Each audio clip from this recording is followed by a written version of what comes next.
Chapter 12. Yawning tiredly, I brushed the towel through my messy mane, picking up the excess moisture with the cloth. The room was dimly lit, and I sat quietly, watching the flames crackle in the fireplace a meter or so in front of me. There was a definite earthy, homely feel to the house, and I felt at ease. Tension I didn't realize I had slowly ebbed out of my shoulders and back, and I let the towel drape over my head. The storm outside caused a light rainfall to come down, dancing lightly across the roof in a soothing pattern. Smiling gently, I glanced over at the still drying orange mare nearer to the fire. She'd gotten as wet as I had in the last 10-meter sprint for the house. Big Mac ran the cart to position and started undoing himself while AJ and I grabbed the tools as fast as we could. Pinkie, who had yanked the sheet over herself and the tools when the rain started, kept the sheet around her the entire time, staying phenomenally dry. She surprised me by jumping onto Big Mac's back after we started gathering the tools and acted like an umbrella while helping him undo his collar. As a result, she was damp, he was wet, and Applejack and I were soaked.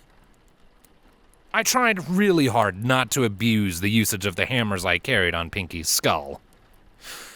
And now the moisture from the blood would probably oxidize the hell out of them.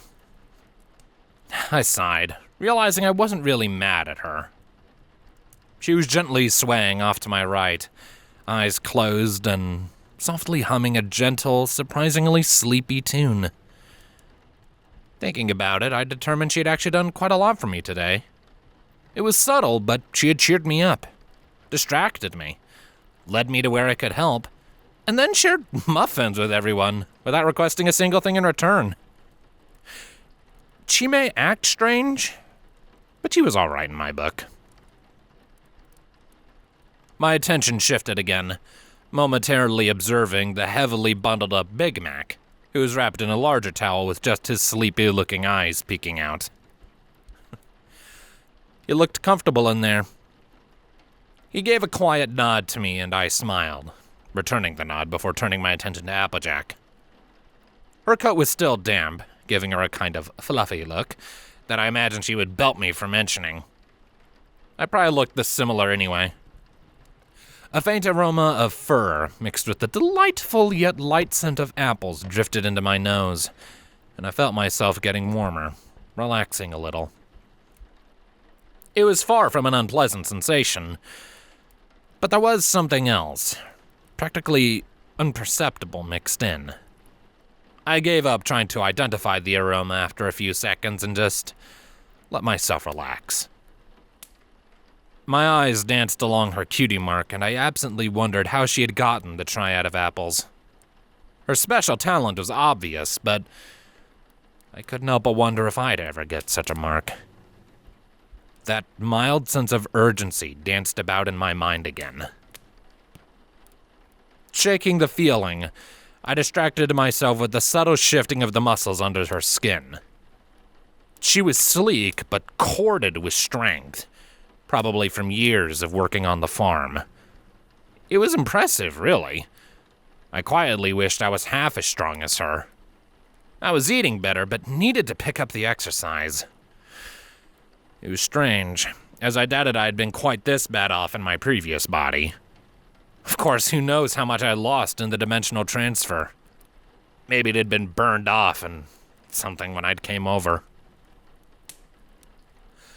Applejack's tail shifted to the left, and I watched the tie at the end of it ruffle along the floorboards. I wound up blushing as the curve of her tail led my eyes directly back to where it met her body, and I realized her shift had revealed more of the gentle curves back there. In a mild panic, and really not wanting a repeat of last time, I rapidly averted my eyes, moving the other way along her body. Stupid Mender! You don't want to piss her off a day after she started talking to you again. My eyes locked directly onto hers, however, to see she was wearing an amused smirk. Ah, crap. My blush brightened and I dropped my head onto my forehooves, letting my towel fall over my eyes and muzzle. Maybe if I didn't move, she wouldn't see me. There was a light, airy giggle, followed by, I think now's as good a time as any to tell us what happened with Twi. Double crap. Well, at least she shifted the topic from where I had dreaded it would pick up. Well, she kind of got freaked out because I happened to, got an eyeful of her flank as she turned, I muttered, just wanting to get this over with. There was a delay, and silence before AJ sighed. That's it? For real? She questioned quietly. Well, mostly. There's a bit more to it. Rainbow Dash called me out on it, and might have made a bigger deal out of it than anyone expected. I added weakly, still hiding. That makes a tad more sense. Twa tends to overthink things a little bit when she isn't familiar with it. What about you? She asked, sounding curious. I just tried to bury my head further. Just frustrated. Don't mind me, I assured, silently pondering using the hammers on myself instead. Sound a little tense there, she remarked, earning a chuckle. Regardless, she was dead on, and I confirmed. No kidding. More than a little. Pinkie let out a quiet giggle, and I turned just in time to see her open her eyes and scoot closer, smiling at me. You need to relax more. Should I plan another party for you? She asked. No, that's okay, Pinkie. You've already been a tremendous help today. You helped me get out of my funk. I started before trailing off, watching the warmly smiling mare. Her bright blue eyes danced with a soft light that seemed to deny outright any traces of sadness at all.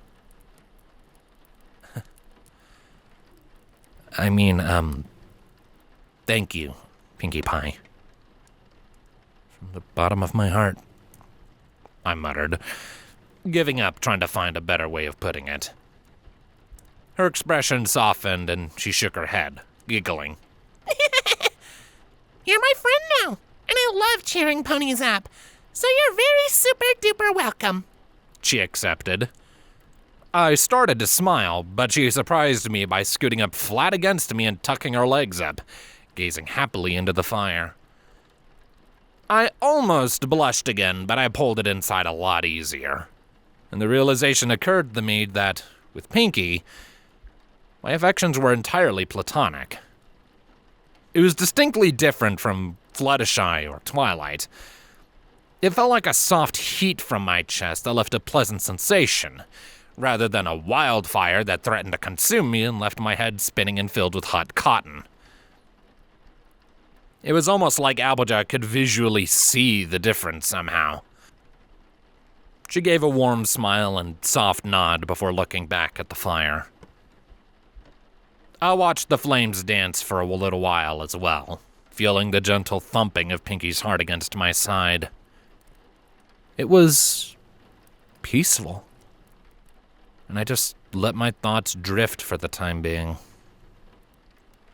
It was strange, but at least that sense of urgency pulled back somewhat. A twinge of guilt replaced it. How would they react? That didn't take too many brain cells to rub together. Pinkie would be deeply amused, and Applejack would think I was nuts. Well, more nuts. Screw it. I'd rather be thought of as nuts than hide things from my supposed new friends. I have a confession to make, if it's all right. I finally managed to get out. Applejack turned to look at me, still smiling, but now with a brow quirked in curiosity. Pinkie started against me, but made a whimsical squeaking noise. Ew, secrets? She asked, sounding wide awake now. Uh-oh. Well, second thoughts be damned, too late now. A big one. It used to be between just Twilight Spike and I, but this afternoon, Rarity, Fluttershy, and Ramberdash found out. I guess I just don't want you all to be left out, I explained, trying to keep my apprehension under control. Why Twilight and Spike? Applejack asked, expression neutral. I sighed. At least that question was the easy part. When the nurse diagnosed me with retrograde amnesia, Twilight came and tried to help me recover a few memories, and she stumbled on a few unsettling ones, I answered, blushing lightly as my mind wandered back to what Twilight had found, and not just Fluttershy's butt. The toweled mass that was Big Mac slowly rotated its head towards me. He was also listening with quiet interest. Ooh, big secrets! I promise not to tell any pony else. Cross my heart and hope to fly. She started, knocking me over as she sat up and flapped her arms in the air like a bird before continuing, Stick a cupcake in my eye. She then poked her own eye with her hoof. Ah! My eye hurts just looking at that. I stared at her and asked, what was that? Pinkie seemed unfazed and unhurt, giggling even, but Applejack smiled and beat her to the punch. That there's what we call a pinky promise. Round here it's the most sacred of promises, and I add myself to her pledge, she informed, putting a hoof against her chest. Yep, Big Mac sleepily chimed in. I guess that meant he swore himself to secrecy as well. Not that I was worried about him. Oh, okay. Thanks for taking this seriously. It's not something I'm really comfortable talking about yet, I thanked, feeling a little better about telling them at least. You don't have to tell us, Sugar Cube, Applejack said, giving me a smile. Her mane shone softly by the glow from the fire, and made her friendly demeanor all the warmer. I shook my head. I know, but I still feel like I should tell you. Need to be honest with my friends, right? I added. If I wasn't honest with the element of honesty, well, I had a sneaking suspicion she would think less of me, which I was trying to avoid. Applejack gave me a smile and nodded reassuringly. Pinkie, however, was utterly absorbed in my words, listening with a level of enthusiasm that was almost frightening. Sighing, I committed myself with a nervous swallow and launched into the story. Well, to start, I'm kind of from a different world.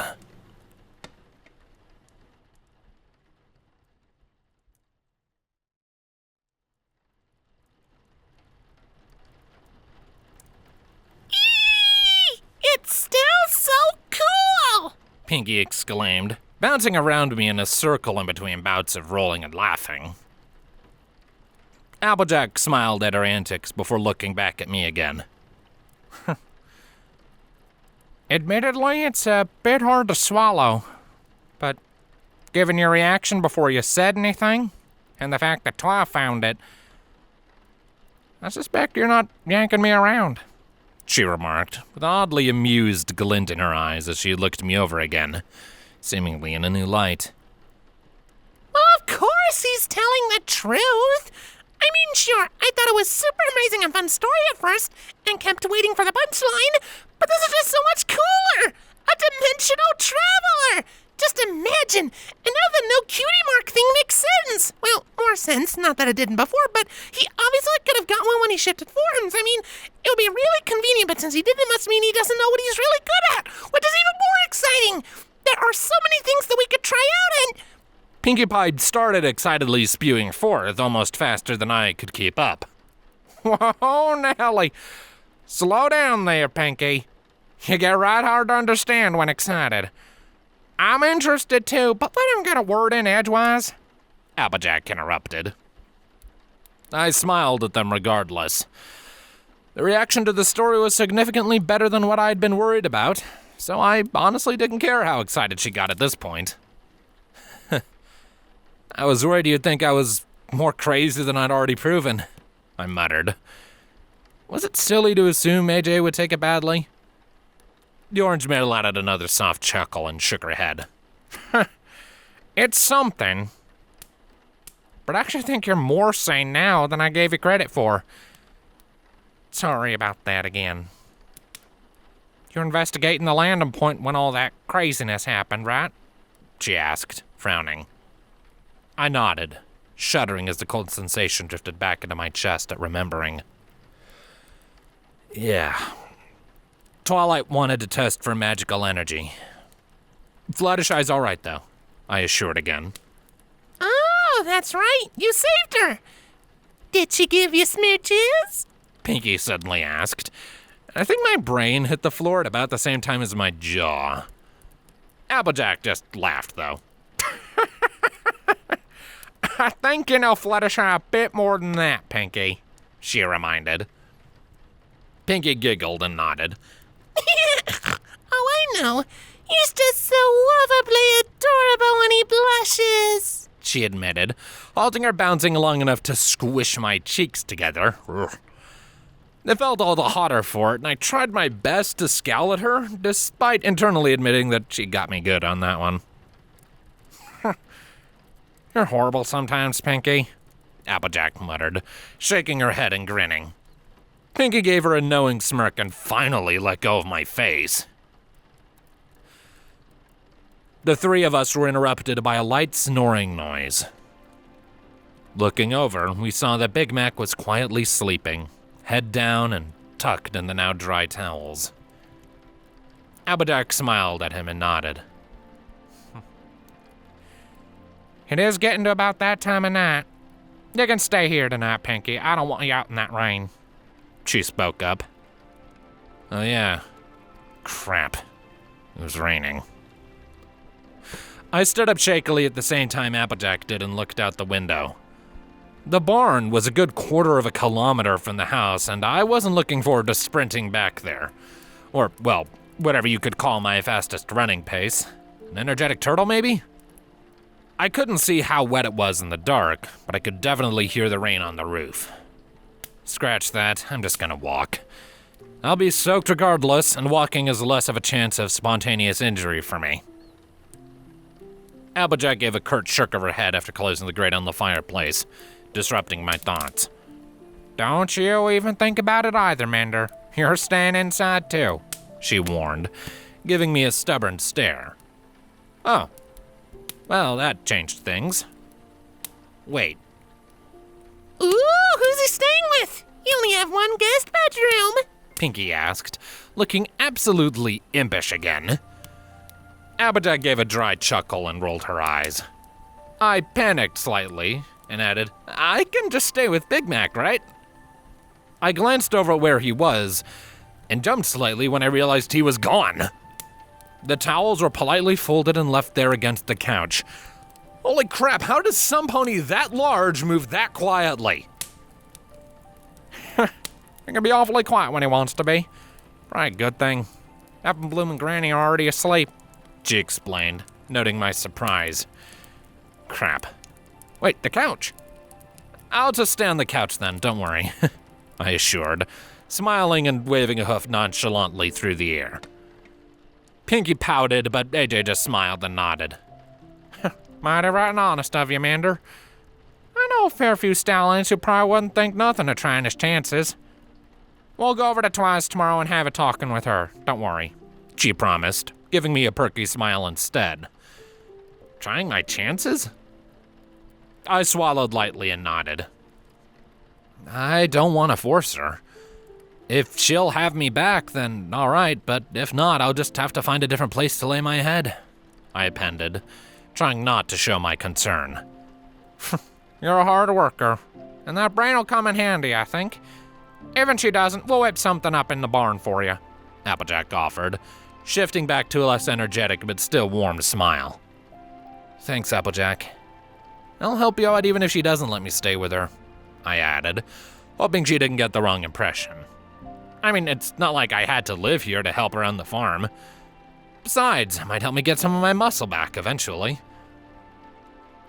Applejack nodded before pulling Pinkie towards the back, who was now giggling and looking like she was getting amusement from sliding backwards across the floor instead. She must have been joking about sharing a room with one of them. Pinkie felt like a friend, and I didn't need Rainbow Dash actually trying to kill me for flirting with Applejack. She did a good enough job of almost killing me when it was on accident. Yawning, I curled up gently on the end of the couch, closest to the fireplace. My eyes slowly closed, and I let my thoughts drift. I was feeling a lot better about things, but that sense of urgency reared up again.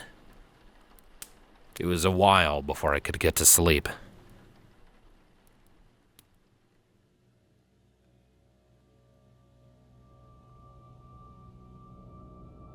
The sky was almost gone.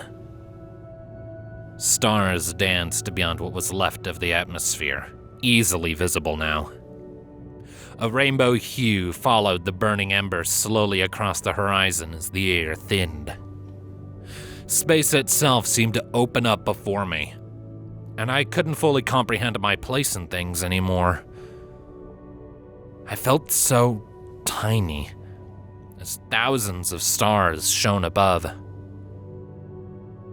We had lost. Our species was ended, like who knows how many before us. Did it matter? Ultimately, no. I would have died sooner or later. Our species would have died out sooner or later. Our genetic anomaly was promising that, far more rapidly than we would have liked. But even that was a moot point.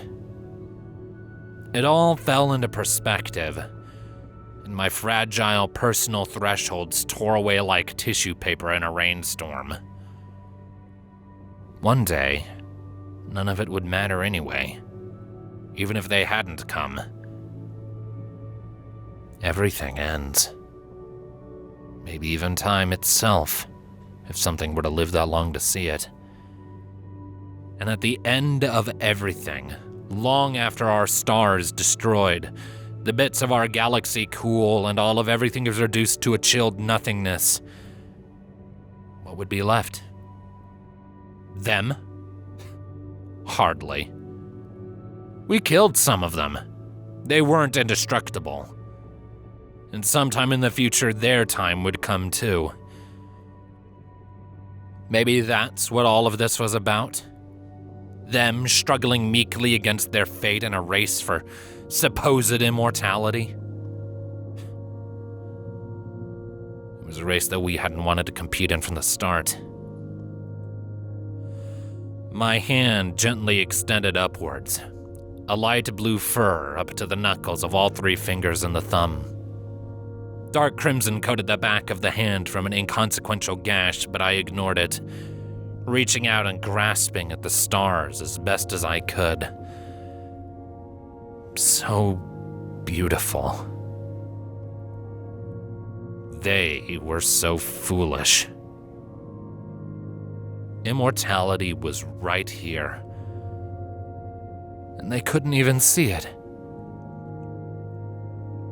The rainbow hue shone brightly through the splintering sky, and I could still see shards of my final barrier in the air around me.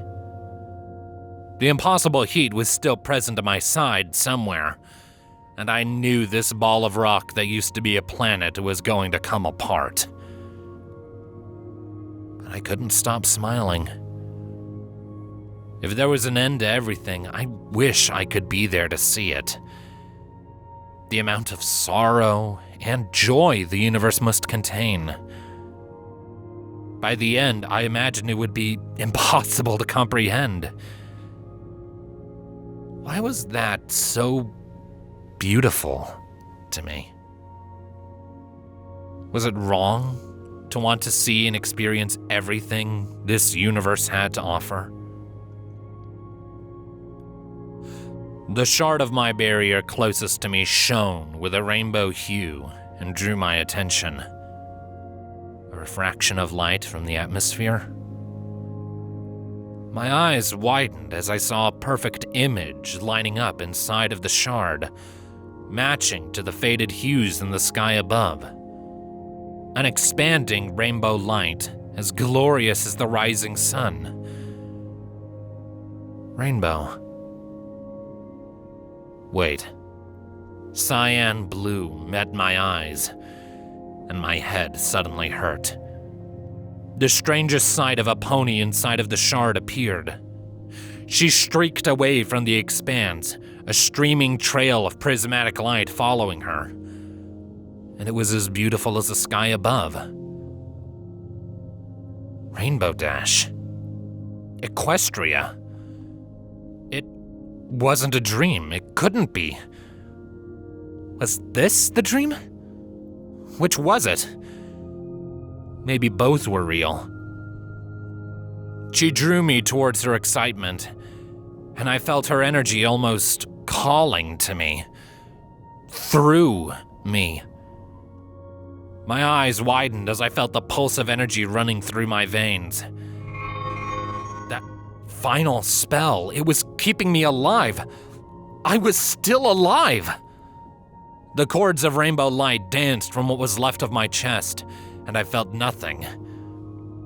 Trying not to cry, I traced the energy gently with my fingers until they got to the floating shards and faded away.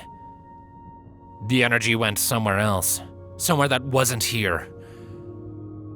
Why couldn't I just follow it and never look back?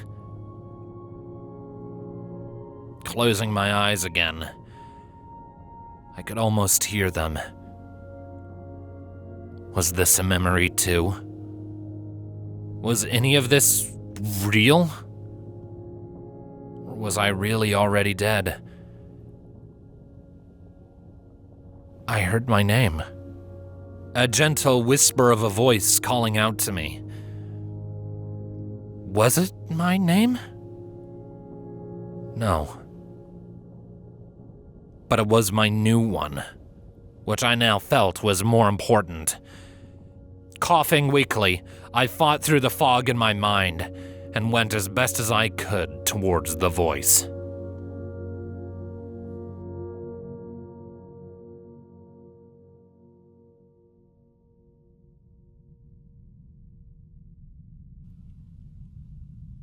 Please, wake up now, Mender. You need to wait. Echoed through my mind. I winced and coughed weakly, feeling cold inside. My head spun and my eyes cracked open. It was mostly dark still, the sun barely lighting a sliver of the horizon. My vision was fuzzy, and a light silhouette of a pony flickered in my vision, between me lying on the couch and the window. Sleeping still.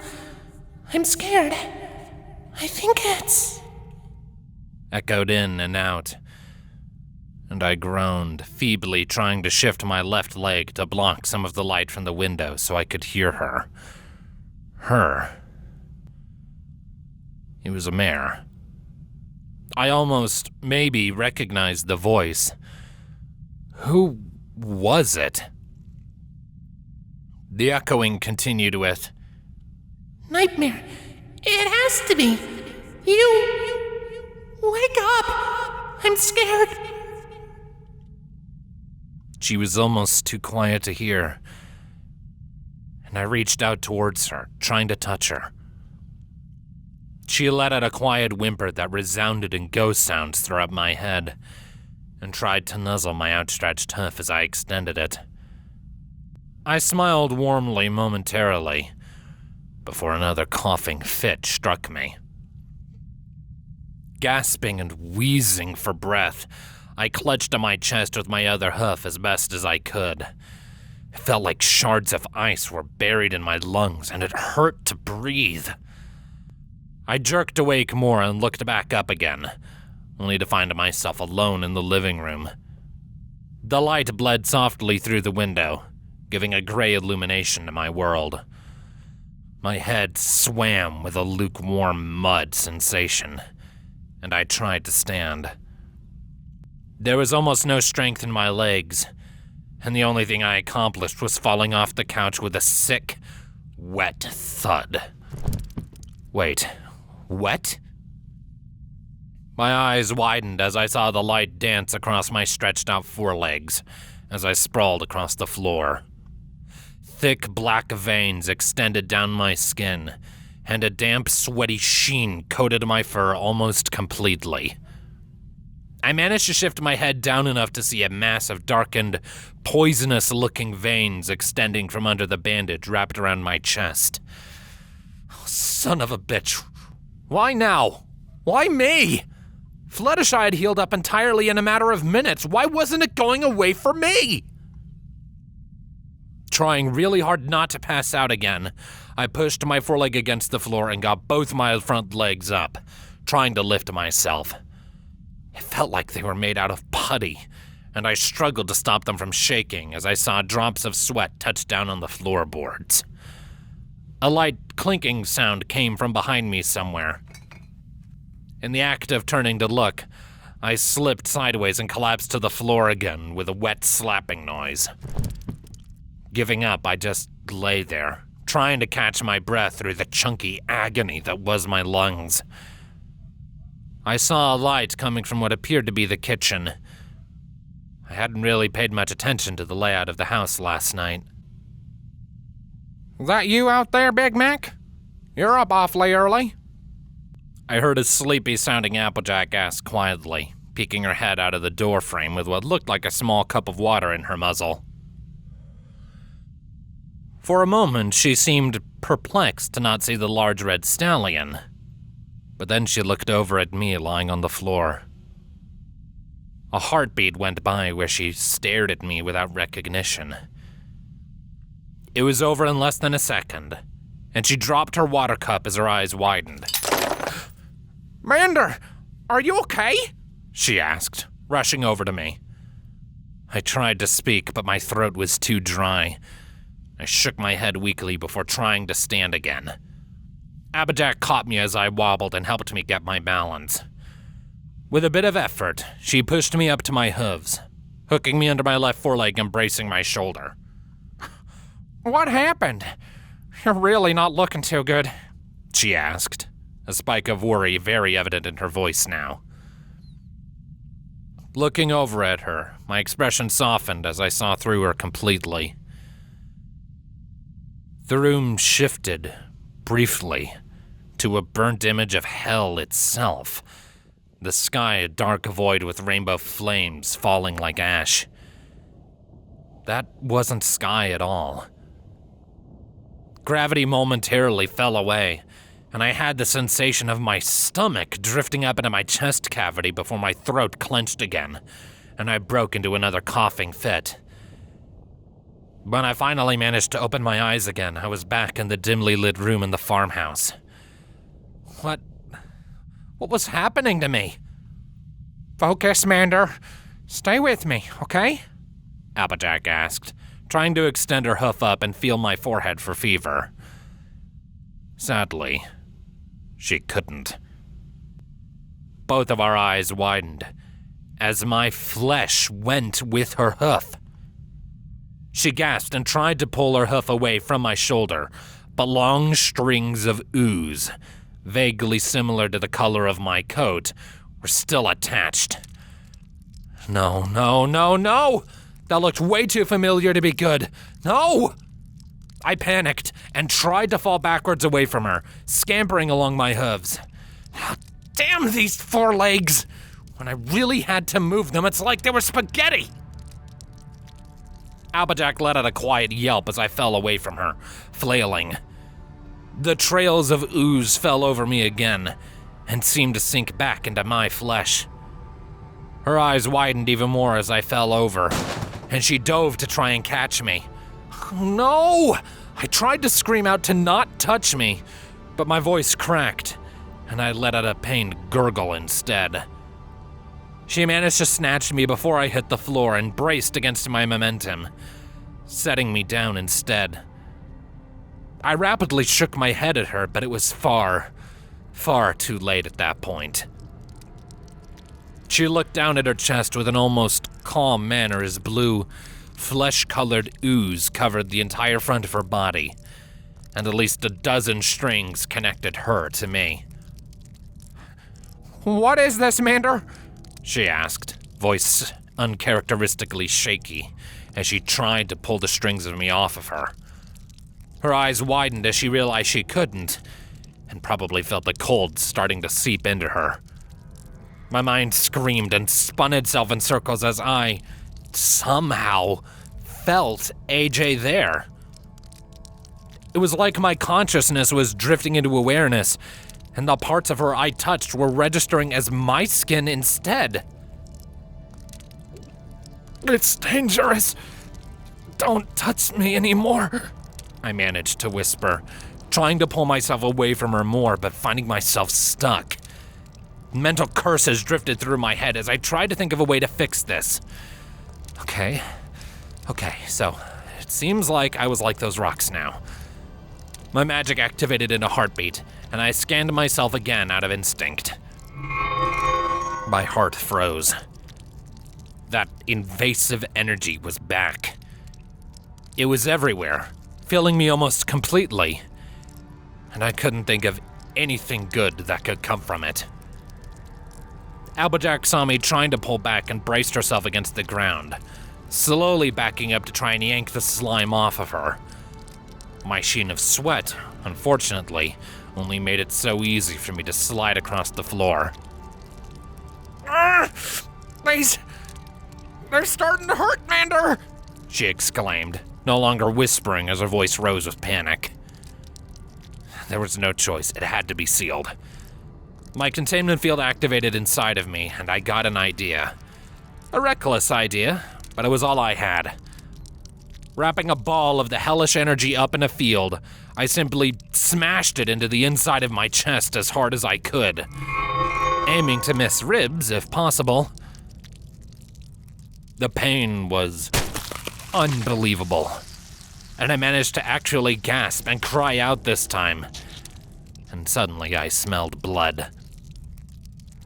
The front of my chest bandage took on a deep tint of crimson, spreading rapidly as a black blob of energy emerged from my chest.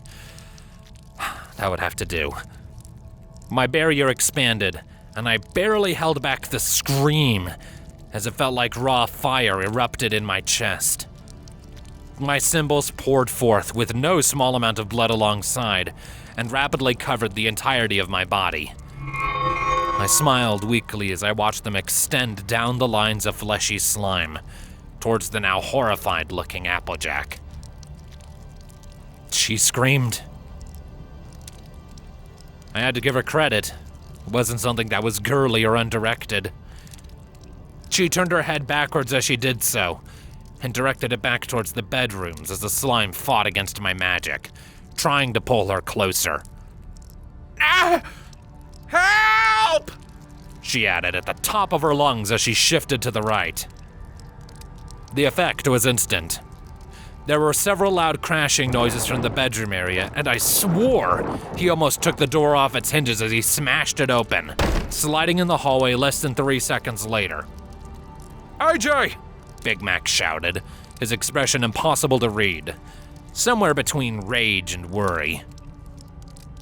He charged, heading straight for Applejack, who was still struggling to pull an end table at the end of the couch between us, to try and break the lines.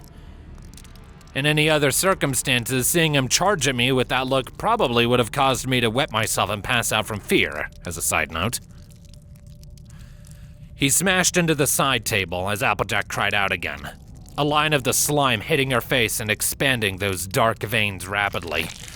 Oh, damn it! I fought as hard as I could and managed to lash symbols over it and pull it off of her. Oh, yes! This would work, provided I didn't bleed out and die before I managed to pull all of them out of her. He grabbed her around the waist, paying no heed to the slime trails at all, and started pulling backwards, kicking the end table into me and trying to use it as leverage. The collision of wood against my side barely registered, though I knew it would leave a nice-sized bruise. I didn't fault him for it, and right now I even wanted to encourage it, as I tried to push off it in the other direction.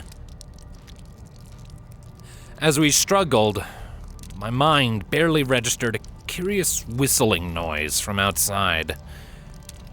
But my insides felt like they were being vacuumed out of my chest, but the pressure at least eased up after I was encased entirely in the symbols. The only tugging I felt was when I tried to reach out and stop the tendrils attached to Applejack, which I wasn't about to stop trying, even if it tore my heart from my chest. The whistling got louder, however, and I noticed it on more than a subconscious level after a few seconds. I looked over at the door just as the knob busted and splintered into the wood. Cyan Pegasus herself hitting it with enough force, hooves first, to snap it open and fall inside into a roll. AJ! Rainbow Dash shouted, coming out of the roll and rapidly assessing the situation. Horror danced in her eyes as she saw the strands of goo. Yeah, I figured she'd have no problem identifying them, though I had no idea how she knew to come here, nor how she got here so fast. Mender, what's going on? She asked, fluttering into the air again. She also seemed to recognize the symbols covering me, as she dove instantly and latched onto me around the waist, pulling me backwards. I woke up like this. Help me get them off her! I shouted, struggling with my forelegs against the end table. But there was nothing I could really do with my legs at this point. Instead, I went limp and shifted myself into my mind. Everything I had. There was no choice. I wouldn't remain conscious, but I couldn't do this without Twilight's help, by myself. Resigning myself to what I had to do, I activated the secondary symbols in my head and opened my eyes, feeling the natural limiter temporarily disable. The force of the energy pulsed at the back of my eyes, and the room was lit up in an unnatural glow as the symbols all over my body flared up. I saw the weave of energy drifting through the tendrils now, with my enhanced vision, and pushed everything I had into spreading the symbols up them. Applejack gasped in surprise as the symbols hit the edges of her skin and sunk in, following the tendrils and encapsulating them. This time I was ready for the sensation, which, while similar to Twilight slipping into my mind, was also entirely different at the same time. There was a different type of energy inside Applejack, and this time I was the one doing the invading, as I felt my mind sink into her skin and feel out where the tendrils were. She shuddered and went limp as I scanned her and pulled the ward over every single little branch. I couldn't afford to leave even a hair of these things in her body. Big Mac stared at her in shock for a second, before narrowing his eyes and glaring up at me, obviously not knowing what I was doing. Rainbow Dash stopped him from doing anything reckless, however, by shouting out, "Pull! Now!" He looked at her momentarily before nodding and yanking again, hard. That all too familiar popping sensation was felt to me again, and I lost all feeling of my connection with Applejack's body. Did that mean? I smiled as I saw all the tendrils of my skin break entirely free of her and pull back into me as if they'd been burned. They sucked into me painlessly, and I felt the added mass reassimilate back into my body, sealing the hole in my chest, much to my surprise.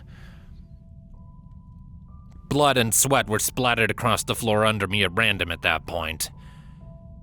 Rainbow Dash let go rapidly, and I fell 3 feet before smacking into the floor, legs first, and becoming a tangled heap. Everything darkened as my energy diminished from the effects of removing the magical limiter, and I saw the symbols starting to flicker.